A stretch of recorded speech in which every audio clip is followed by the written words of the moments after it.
From the Mad Dog Studios, That's My Dog podcast, the only podcast designated, designed, and directed to making you and your pooch stars. With your host, Lance Craig, I am Ted Cook. Together, we unleash the zoomies on you now. Huggies!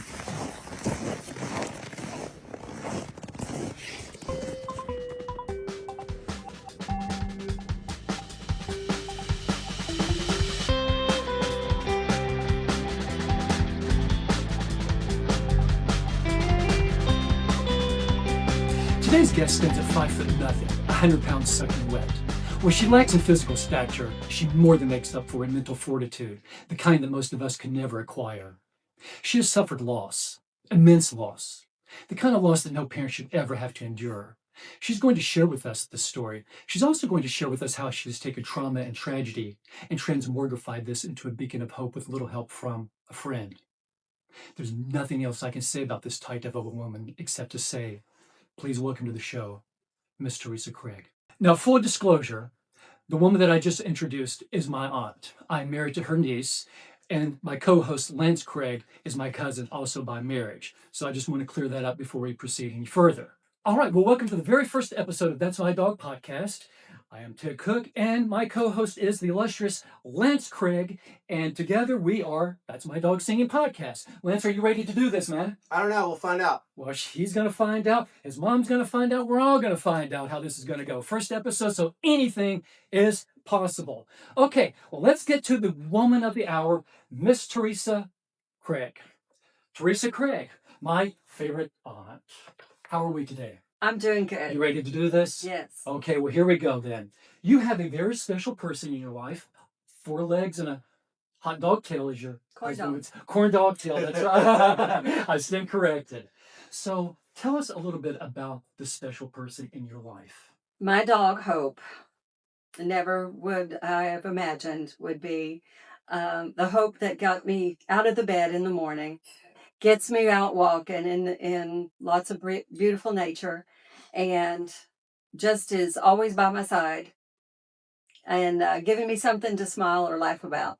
Well, you suffered, we talked about in the intro, that you suffered some loss. Could you walk us a little bit through that? Yes, our family as a whole suffered a great deal of loss.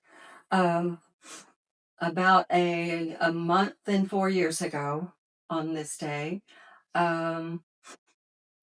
when I was driving my mother's car, she needed to go buy something, and my son, Trent, decided he would go with us because his Mimi always needed a little extra help in her walking and just keeping up with us. Now, who's Mimi?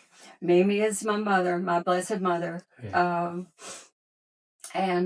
She was a great mother, great grandmother to all of us. Yeah. And so we were almost home trying to take her back to the house, probably less than a mile away. And I noticed from behind somebody was coming up on me suddenly. And that's about all I could get out of my mouth, is that I think somebody's about to hit us. And this vehicle, big vehicle outside, I don't even know what kind, sent us off into the woods. And now, where did this happen? It was in West Knoxville on a small road that needed to be enlarged with all the traffic that occurs on it. But it was, like I said, close to her house. And I found out later it's close to his too. He ran us off the road and then also proceeded to hit another car. But we were deep in the woods and nobody could even see us. Trent was only 19, and he was, of course, living at the house in his second year of college. And Trent was in the back seat, Mom in the passenger seat in the front. And immediately, when we stopped, I couldn't find my phone. My glasses had come off, and I really didn't know what to do next. Sure. I hollered out for Trent so much, and I prayed for Trent, and I never heard his voice, and I was kept from seeing his face, which I'm so glad I didn't.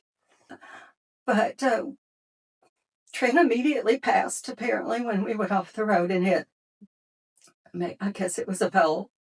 I didn't know. All I knew was we were going through bushes and trees and areas that I Sure. just couldn't stop. Right. Right. And Mama was alive and was struggling. I could tell she was hurting, but we had to go out her door. They had to, when they finally came, I'd been honking my horn, trying to get attention from somebody. And someone in the neighborhood heard it and came down. So they cut us out of the car and we went out that way somehow and ended up in the ambulance. But And Mimi passed away. And yes, we got hospital right over to University of Tennessee Hospital, and Mom suffered with 8 broken ribs, other injuries, and this was in, yeah, she was a weak person at that point anyway, but she was okay, but she couldn't survive the impact of all of that. Sure. So 3 days later, she passed. She passed away 3 days later. I mean, Lance, this is your younger brother. I mean, how did your mom relay this to you? When did she relay this to you? Yeah, so at the time, when I found out about it, well, so I was up in the mountains on a hike with my kids um, and their mom and Just living a normal day. yeah. And then Right. I got a call from my dad, and I had like one bar, and so I knew if I took the call, I wasn't going to be able to like actually talk to him. So, but he kept calling back, and I had enough service to text him and say, "Hey, we're on a hike right now. Um, what's going on?" And he said, "Call me back as soon as possible." That never sounds good, does it? Yeah, and that's not something that my dad would typically say to me. So out of character. Okay. Yeah, and so we kind of turned around and started heading back toward the car and drove until we got some service, and that's we found a spot, had some service, and pulled over to the side of the road and called my dad, and that's how you found out. Yeah. When you found out.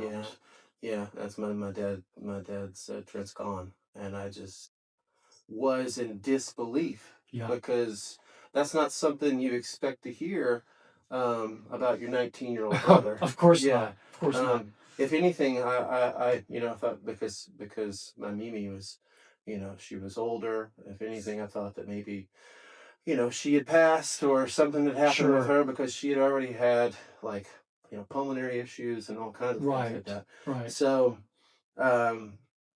yeah, it was completely unexpected, and I just broke down outside the car, and my kids were asking what's wrong, what's going on, and having to share that that information with them was so very difficult, because Trent was just their favorite uncle. I mean, he was the best uncle. Like Trent would never tell those kids no. They would ask him. They would ask him if he would play, and he would always play with them. And then he would come back like 2 hours later, just covered in sweat. He did it right. He was the best uncle. Yeah. Well, I know I spoke to your dad a little bit after this happened, and he said that he and your mom cry every day over it. And I said, well, how could you not? Yeah. I mean, it's not like you're going to work through this. You're not going to work through it. You're just going to go on, but it's not something you're ever going to get past. And that's the thing, is there's not a single day where, and I know Mom can speak to this too, there's not a single day that I don't think about Trent. Of course not. I mean, it's your little bro, man. Yeah. How do you ever get past that? And then there are some days where it's, I think about him and I say a couple words to him, and there's some days where I'm crying in the kitchen. I heard that. That's just how grief works, and I think that it's not linear, is it? No, there really is no timeline for grief. You have to feel what you need to feel, and allow yourself to feel it, and if you don't, you can't really move on. There's also this idea that you can just like get over grief and just get over it, and that's not how it works. It's kind of like learning how to live without an appendage. It's kind of like learning how to live without something. It's and keep going forward without something that you used to have. And you know, I think I could go on and on at length about this, just because I think we as a society have trouble with grief. Could not agree But with you more. yeah, It's almost but something to be ashamed yeah, of. We hide it under the table yeah, for what reason, right? yeah. I mean, it's just, it's a part of the human experience. It absolutely is. So let's talk about your father and the man in your life, Mr. Chuck, right? Tell us about Chuck and how you met him. Uh, well, I was barely an adult. Or Maybe maybe I wasn't. it wasn't. Maybe I wasn't. I actually wasn't 18 just yet. Um, we saw each other at a church where a youth group from church, we were going to this church in the next county, and he was there. He saw me, I saw him. There's lots more to the story. And It's a family show. No, he had it memorized and could say the whole thing to anybody if he had an opportunity. With any number of embellishments. Yeah, yes. Father like son, I would assume. But he was quite the storyteller. He could make a story out of anything that life brought him. And Yeah. And it brought him some hardships, didn't it? well, he grew up with hardships and lots of challenges. But I think he needed me, and we were put together at a very young age. How old? How old were you guys?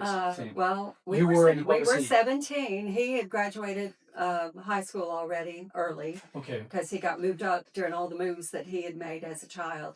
And he's a smart guy, wasn't he? Yeah, Yeah.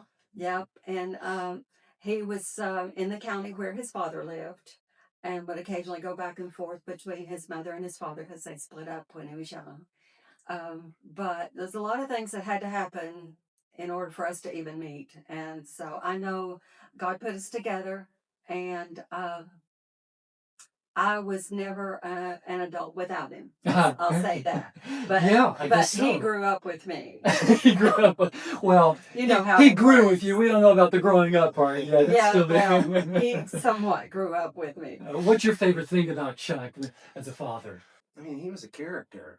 I can attest to that. I have so many stories, both heartwarming and embarrassing,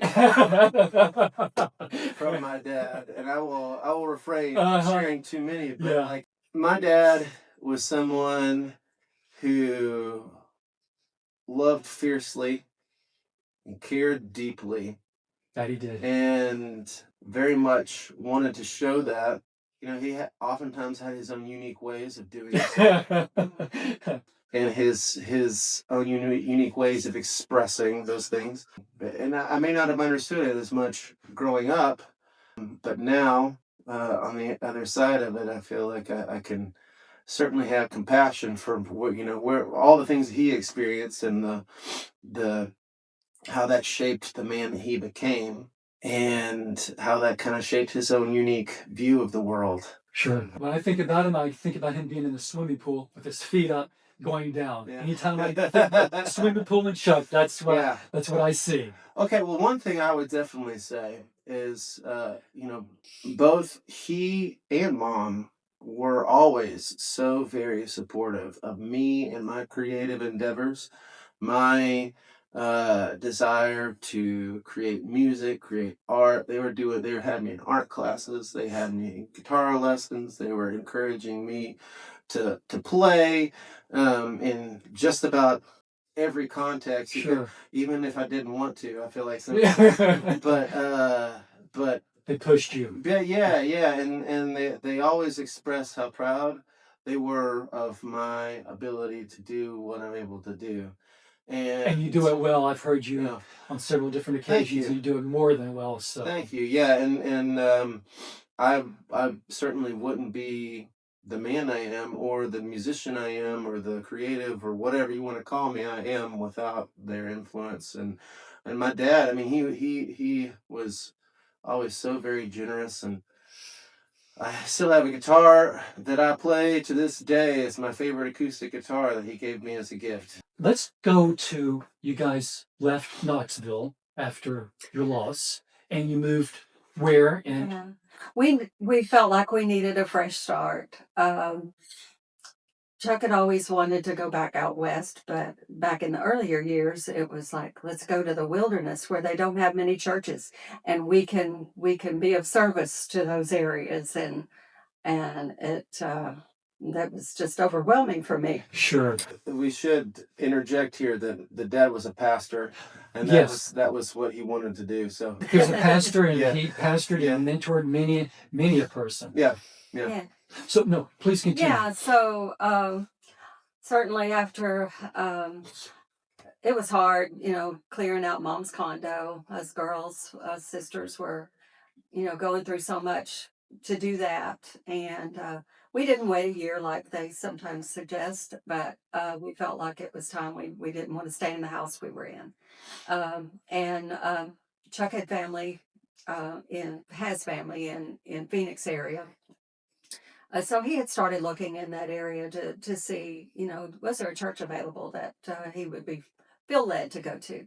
So lo and behold, we planned a trip to go see his sister, and turned out a church in that area wanted to hear him. So one thing led to another, and by May we were packing up the house, and he went first, and he traveled with lots of stuff. If you can get it behind the little, what did he have? He had the little tiny car, the Toyota. well, yeah. Yeah, and then we had Trent's vehicle, his SUV, and so he made 2 trips. On the second trip, he took Hope, and that was in the car. And so Hope ran, laid in the back, and was a very good traveler. Very good traveler. Hopefully, going back to Tennessee, it'll be the same. But yeah, we found a nice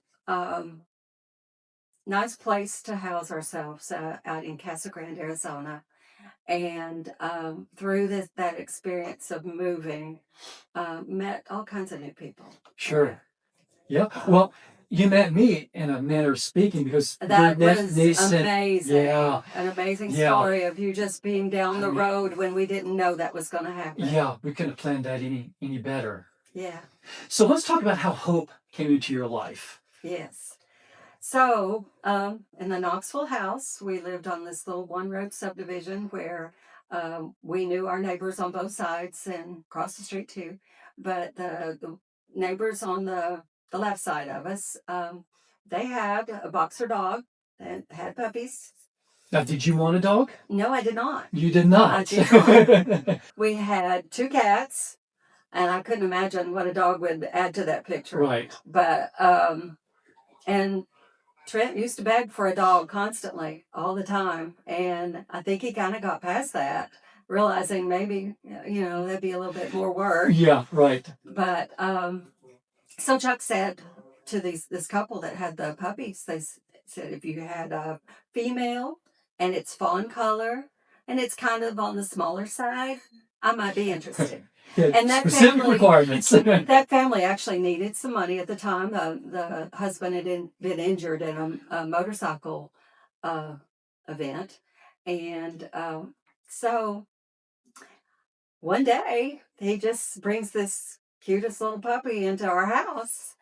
And but before then, Trent and Chuck had this conversation about this puppy and said, have you asked Mom about getting this dog?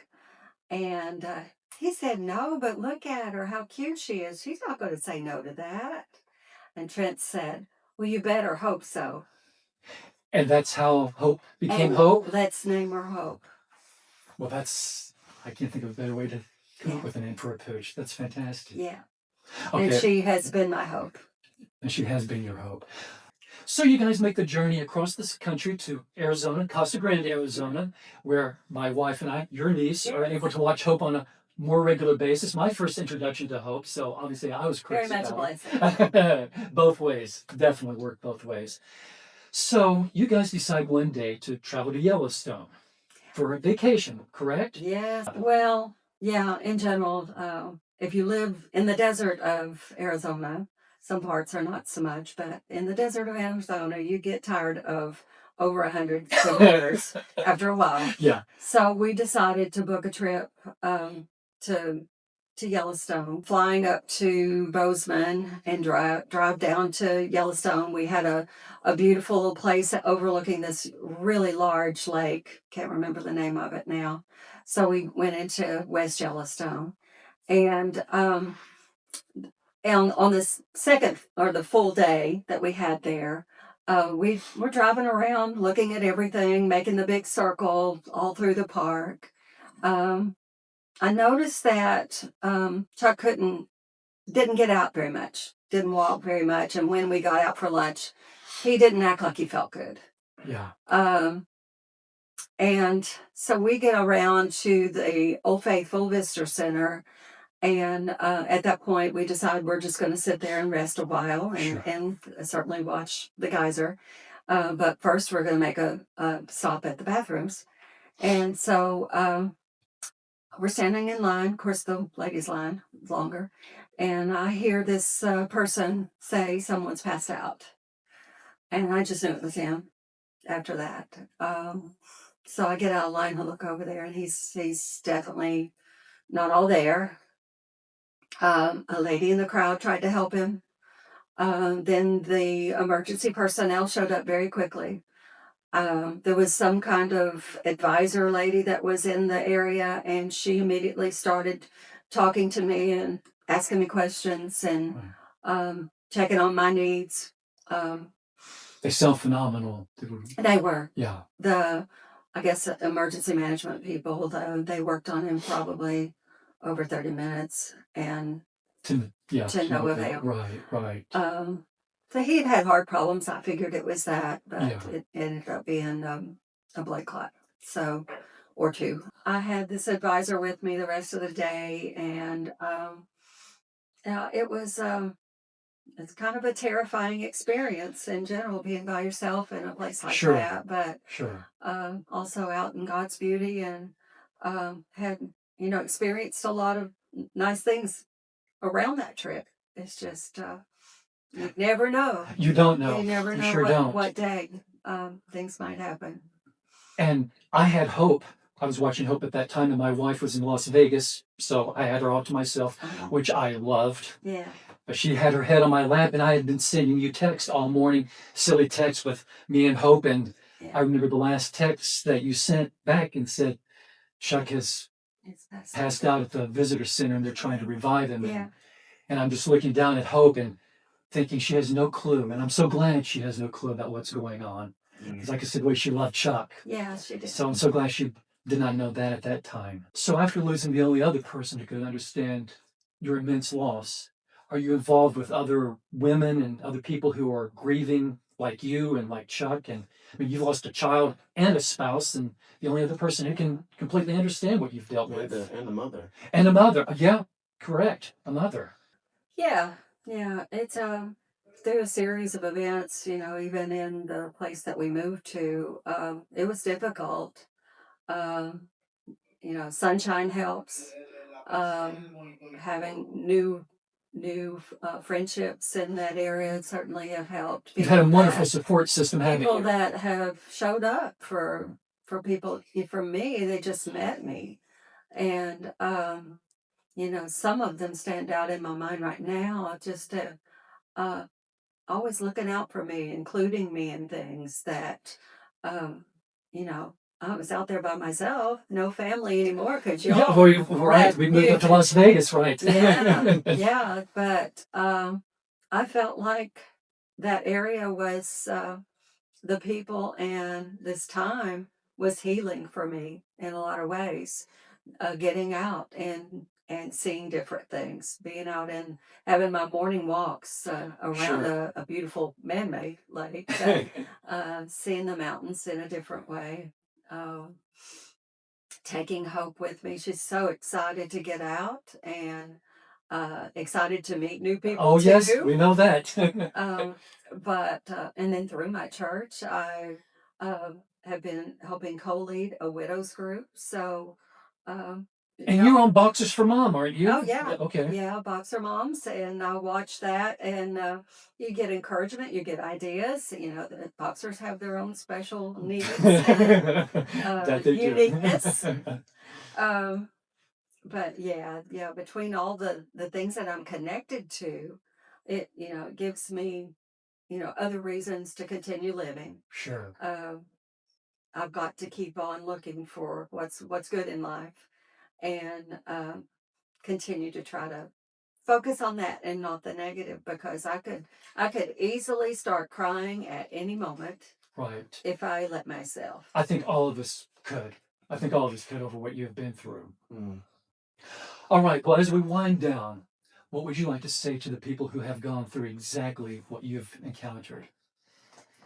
Any words of wisdom or encouragement or Well, it may feel like it's the end of the world for the person left behind, but it's not. I mean, we've all got a purpose in this life, and we've got to find it. We've got to get out and do the best at what we can do. Um, we can all have an influence on something, somewhere, somebody. Um, and yeah, look for the positive, because it doesn't help us to focus on negative. And the things that the memories, oh my goodness, the memories I cherish so much more. So cherish the people while you are still with them, and yeah, grow that, encourage others, be a light to others, and get you a dog. Is that your life advice? I Get a never dog? wasn't. I was always a cat person. Yeah. So Right. this dog though has been, like I said, special thing that gets me up in the morning. Indeed she has. Indeed she has. Well, thank you so much, Aunt Teresa, for being here. My You're welcome. Thank you. esteemed colleague and co-host, Lance Craig. This has been That's My Dog Singing podcast. We will see you next time. So we're going to close out every single episode with a segment that we like to call Last Call. And this is to draw your attention to dogs who are very close to being euthanized. And we want to give them a chance at having an amazing home. So take a look.